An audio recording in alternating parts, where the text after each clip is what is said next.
Welcome to Parenthood Bites, the podcast where we explore life as a parent in tech. I'm your host, Chow, and I have over 15 years of experience in tech, and I'm also currently working as a career coach. I'm the proud mother of 3 incredible boys. In each episode, we have an inspiring guest who will share their remarkable story. You'll find their wisdom and insights both relatable and enriching, because after all, we're all in this parenting journey together. So grab your favorite drink, get cozy, and let's dive into today's episode.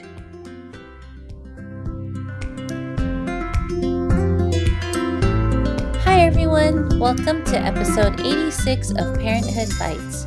We're joined once again by Max, who you may remember from episodes 44, 47, and 69. In previous conversations, we've talked about his journey into tech, what motivated him to take a break, and what he's been working on, like his app Wandrous, which you should definitely check out and download from the App Store if you haven't already. Today, Max is back to talk about what it's like running a bilingual household and share his own experiences growing up in one as well. Hi, Max. How are you today? It's good to be here, Chad. Good to be back. Thanks for having me, as always. So just to recap, you have 2 kids, ages 6 and 4. Mm-hmm. Yep. And your family is Korean American, is that correct? Yes, we are. Yep. Awesome. So do you speak Korean to your kids at home? I think we've talked a little bit before. You mentioned like you try to keep a bilingual household. And I was just curious, what sparked that idea? Did you always decide to do that? How did that start? Yes. So to answer your question, do we speak to the kids in Korean or in another language? We try our best to expose them to Korean. We will speak to them, a little bit here and there, but I think it is challenging because me and my wife's native language is English, right? Our first language is English. We were born in the US. In my case, I picked up Korean a little bit later in life. I guess initially my first language was Korean because I think when I was really young, my grandmother actually came over to help raise me when I was a baby. But then a long stretch of time passed and that was lost. And I picked it up again, kind of almost like it almost got crammed in me before a trip to Korea when I was 10. And I still remember that, like, I did not know a lick of, I developed an ear for Korean because my parents and also my wife's parents, we had this interesting dynamic, which is fairly common in I think a lot of multilingual households where our parents spoke to us in Korean and we responded in English. So I had some comprehension there, but I only knew a handful of words here and there and it was basically no confidence in speaking the language because I didn't know how to put things together, didn't know the alphabet, all that. So your parents didn't like enforce it. They were okay with you responding in English and they just kind of responded in Korean. Yeah, I think at that time, I think my parents were also trying to learn English and like trying to build up their English skills. So they could practice. Yeah. And then where we grew up, we didn't grow up like in an area with a lot of Koreans or a Korean community. So there wasn't much occasion to use it outside of that. So that's just a dynamic that got established like very, very early on. But, immersion is the best way of learning a language. And I learned that firsthand because I remember before this trip actually took place, I was pretty excited about it, right? And my parents, they got us like flashcards and like I just had to cram a lot of stuff in, like learning the alphabet. They got these recordings that I could listen to learn like conversational Korean. And I remember playing it over and over and like practicing, but I was able to progress a little bit by doing that. But really what actually ended up working was just being dropped in Korea, being there. Yeah, being forced to. Exactly. And spending time with a lot of family members that did not really speak English, maybe a little bit. I had cousins that were a little bit better with that, but my aunts, uncles, grandparents, nah. So it's like I had to like pick it up in a hurry for survival, right? Just to deal on a day-to-day basis. But that was my experience with Korean. So therefore my Korean is functional, definitely not fluent, and it's something I work pretty hard at preventing it from becoming like dormant. Yeah, so that trip, you crammed for that trip, and then you were there for how long? It was a whole summer, so almost 3 months. Yeah. Okay, so like after that, did you go back? Like, how did you maintain it after that trip? So that's why it definitely regressed after that trip. By the end of that trip, I was able to like speak pretty comfortably. at least like express my needs and like have like, pretty casual conversations. But following that, aside from like, phone calls with relatives and whatnot, I didn't have that much opportunity to like keep it fresh. So it definitely regressed a lot in my progress. And over the years, I love like language in general. Like I think I'm a fan of languages as a whole and learning languages. So I tried to keep it going and like maintain my Korean skills as much as possible. But yeah, like it needs use otherwise.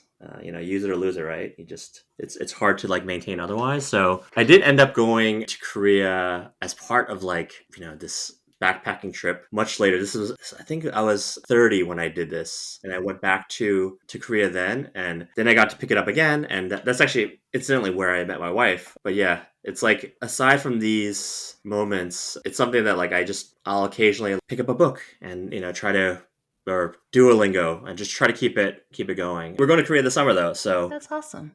that's an opportunity for our kids to like hopefully develop some interest in learning the language because they do have interest in Korean culture. We try to share as much of that as possible. I think language is a special thing because like language is so fundamental. Like it's like how you express yourself. There's like this critical period like where in terms of like language acquisition, like if you can get the kids to pick up a language, like I think it's around age 2 or so, it's like they can pick it up very quickly. We tried to drop that in around then, but I think being honest, we weren't disciplined enough back then. And once English became their dominant language, there is resistance now. Because it's everywhere, right? Like you It's everywhere, said, yeah. it's that immersion. If in school they were all speaking Korean, then they would probably be more motivated to speak that at home. But then at school, if everyone's speaking English, they come home, it's like, why? Why do I need to? I think that's Yeah. how my kids are, and that's how I was when I was little. It was like, well, if I go out of this house, I can communicate with everyone in English. It's just you guys. So it's like, why? Yeah, exactly. You Yeah. know, when you're little, I guess you don't get it. But I think my mom was very, very strict because when I was little, I loved to talk. And she was like, I'm just not going to talk to you. If you don't speak English, I'm going to ignore you. And that just like, I don't know how she did it because I've tried it with my kids. I'm like, if you guys don't speak Chinese, I'm going to ignore you. And then like 30 seconds later, I'm talking to them in Yeah. English. But my mom, I think because also English is her second language, so it's much easier for her to just default to speaking Mandarin to us. Whereas for us, just like you, English is our first language. With your wife, what is her exposure to the Korean language? She was pretty much like me in terms of her exposure was mostly from like her parents growing up, and I think both of us did actual like formal study of Korean at some point. And actually, when I went to Korea, I did a Korean language course. And then my wife, I think she did a Korean language course in college, and then she ended up living in Korea for like 7 years. Oh, wow. That helped elevate her Korean language skills. But again, like I think it's easy to fall back on English when that, is like clearly your dominant most used language. And she was an English major also, so and she's in publishing, she's immersed in the English language. Yeah, yeah, that makes sense. So, what are some, tools you use to teach your kids Korean? Are there any app? I mean, you mentioned like when you were little, you had recordings and flashcards. Are there any apps or shows or anything that you use or Duolingo, you mentioned anything you used for your kids to help them? Yeah, I think apps might be a little bit tricky because I think still they're probably trying to like connect the dots in terms of like, why is this important? Why am I doing this? Right. So we set up our older daughter at like a Korean language school. This is something she does for a couple of hours on Saturdays. She's not a huge fan of They it. never are. Yeah. Because Saturday, right? Why'd I have to go to school on Saturday? That was always my gripe because Chinese school is Saturday morning. And a completely legitimate kind of grievances that she has. But it's one of those things I think that once you grow up and like looking back, there's so many things that I think, as an adult, you wish you had more exposure. Because like I think this is what I want to do as a parent is like expose them to everything. Just give them the opportunities and experiences and they'll figure it out. Like they're gonna latch on to certain things, other things they're gonna push away. And you know what? That's fine. That's the whole part. That's the experience of growing up. But I think something as foundational as like, their family history, their origins, this will allow them to understand like their grandparents better, some of their relatives, like and understand like themselves and how they're perceived. And there's just so much kind of wrapped up in and language is just one means, like just one aspect of just understanding their cultural identity. What we do to answer your question is like we let them watch Korean shows. We'll have it playing Korean, and sometimes they're into it, other times not. But now that my older daughter, she reads pretty well, we're planning to like let her watch shows in Korean with English subtitles, which I vaguely remember doing as a kid and not being that helpful because like sometimes you'll just turn off your like you'll just start You reading. default to reading. Yeah, and your mind gets focused on that. So we'll try that out and see how that works. And we don't do so much in terms of apps for that. I think most people can agree immersion is the best way of learning. We're going to do this trip to Korea. This might be a little bit short. It's only 3 weeks to get that much immersion in there, but I think it'll be just enough to like get the process started. Yeah, when you said 3 weeks, I was like, oh my gosh, you have no idea. I think you'll be amazed by how much they improve in 3 weeks. Because little kids, right? They're also such sponges. I think when we were little, we used to go to Taiwan every summer for a while. And every summer we went back, our Chinese was like so good when we got back. And then we would take the year to let it get worse and worse and worse. And then the summer we'd go back and it would skyrocket again. So I think, they'll probably be pretty fluent, at least conversational, by the time they come back. Yeah, I hope so. I mean, I think our goal there is we're going to spend a little bit of time in Seoul, but more time actually in the countryside. The plan right now is to actually spend maybe 2 of those 3 weeks where our parents grew up, our parents' hometowns. My father-in-law, he actually grew up. He was raised and born in Seoul, but the other grandparents they were from the countryside. So aside from the accent, because there's a dialect, that they'll have to like wrap their heads around, we're gonna try to force ourselves to try to hop on that train and do primarily Korean. But I mean, it would be unfair to just like turn on Korean and do strictly Korean, but much, much more Korean than we had been doing. That's really neat. And you still have family over there as well that they can converse with. Yep, we do. So I think that might be the best opportunity for them to like get a little bit deeper into that. That's so cool. I think that would be a lot of fun. And so, what about you were talking about kind of growing up and in school? There weren't like a lot of Asians in school, right? I was the same way. And so, this is not language related, just curious because I went through something similar where it was like, I think nowadays when I see my kids and they bring lunch to school, it's like they can bring whatever they want. Nobody Yes. bats an eyelash, no matter what, right? Spam musubi, you bring like some weird Chinese food that, was perceived weird back then. Now they're just like, oh, whatever. But for me growing up, that was a huge challenge. Like anything I brought that was not a sandwich got criticized and, people would pull their eyes to the side and go Chinese, Japanese, Oh yeah. and like, and they would just really make fun of me that I just couldn't. I begged my mom to either give me a sandwich or a Lunchable or a bagel. Someone had a bagel and everybody was like, oh my God, this is the coolest thing. So I was just curious, like, what was your experience there? Did you experience something similar? I experienced all those things, Chow, and it sucked. And I'm glad that like society as a whole has grown up a little bit. And I'm sure that stuff still exists. There are plenty of places. I think if we dropped our whole family in and moved somewhere, in this country, I think they might have similar experiences. But on a whole, I think there's been a lot of progress there, and I think thanks to like the internet more than anything else, like, and it just blows my mind now that like when I was growing up, much like you, I think one challenge I had that my our kids don't have, which is a wonderful thing, is like this feeling where like my cultural identity was kind of like a liability. So like I had to like distance myself from it in a way that made me uncomfortable because like I remember like I thought kimchi was fucking like I thought kimchi was amazing. I was like I don't know what you guys are what's wrong with y'all. Like yeah, it's not doesn't smell the best, but it's amazing. Like Right, right. and I think that's a perfect example of like,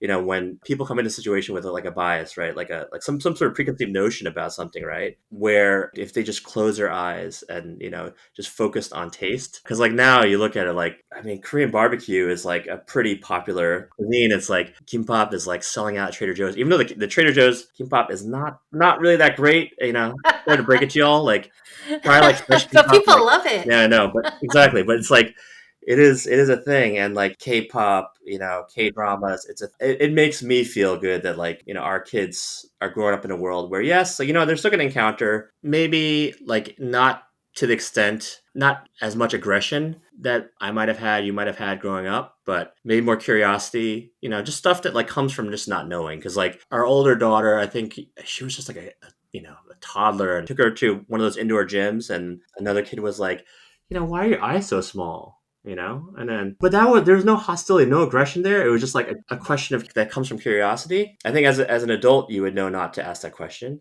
But I think that's kind of what they might encounter. But I think as for like bringing like Korean food for their lunch, we pack Korean food for their lunch, and it's not an issue anymore.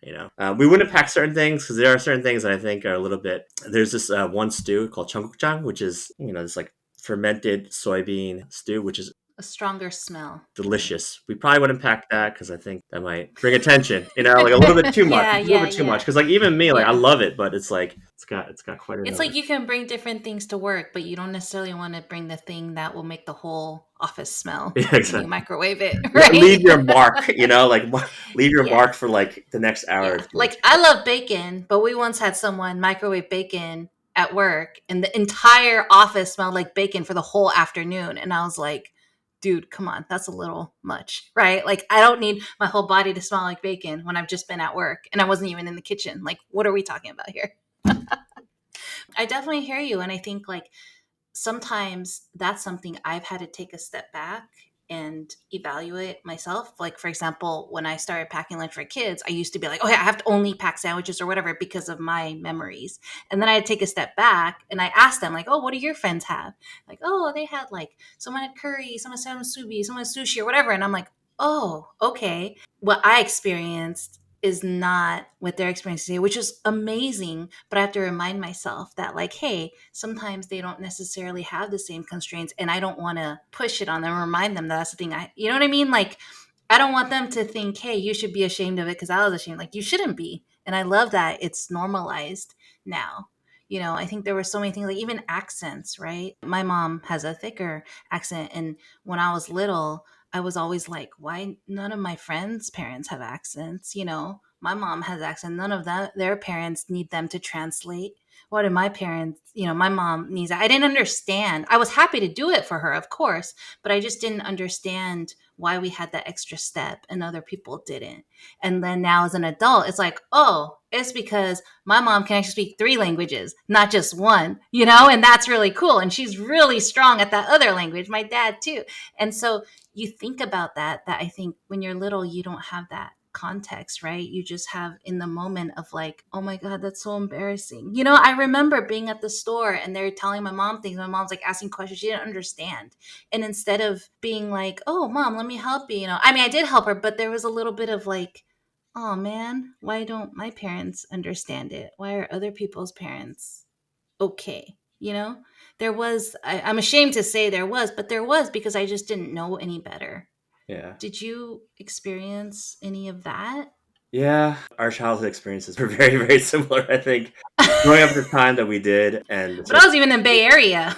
Just, yeah, and that's the part that surprised me because where I grew up, so I grew up in Long Island, but I think a lot of people have this kind of preconceived notion of Long Island that usually involves like there's just two aspects of Long Island, right? There's like the Hamptons, like the beaches, right? And I was pretty removed from that. I grew up like kind of smack in the center of the island, which is like very suburban and even rural in some areas. And then like Western Long Island, which is like more of like an urban city vibe, right? So like that's like Nassau County, and there it was definitely a little bit more diverse, right? Because I think just the proximity to Queens to New York City, but where I grew up was definitely not the case. So yeah, but I think in the Bay Area, I think has the demographics have changed a lot over the years. I haven't been back to where I grew up in a while, but the last time I went, it was like it just remarkable how much has changed. Like the demographics, like far more diverse. I remember like we would have to like really make a long drive, a hike out to like get Korean food. Like we'd go out to Queens, and now there's like an Indian grocery store, Korean grocery store. It's like everything, it's like, and there's a large like Latino population. It's like, so you can get like whatever you want in arm's reach now. Oh my gosh, yeah. Like when we moved here, we were in Louisiana. My dad went to grad school there. There was no Chinese supermarket or anything. So my mom and like the only other Chinese moms, there was like maybe four of them, they got a van and they drove to Houston. from Louisiana because they heard that there was a Chinese supermarket there. But it didn't have like frozen buns or whatever, right? They could just buy ingredients. And then my mom would make everything from scratch because she couldn't buy like pot stickers or buns or even like the noodles they wanted. So she made everything from scratch because they missed the cultural food. They missed all of that. Just like you were saying, like we had to go real far Oh yeah, yeah. for those things. It was a hike just to get that, and then certain things you can only get so much before it, like kimchi for example. Once it fully like ripens, you have that window where it's delicious, and then it starts getting a little bit sour, and then you make kimchi again. That's okay, but you can only get so many jars of kimchi before it's like that's probably not a good idea anymore. But I guess they have the kimchi refrigerators now, which wasn't really a thing when I was growing up, where it's like for long-term storage of kimchi, I guess. But that wasn't a thing when I was growing up, so. Yeah. You can get all different kinds now, right? You just go to, I just go to Costco and I can get a big thing of it. Whereas back then it was like, no, you couldn't. So the last question I wanted to ask is, do you have any advice for other parents who are trying to have bilingual or multilingual households?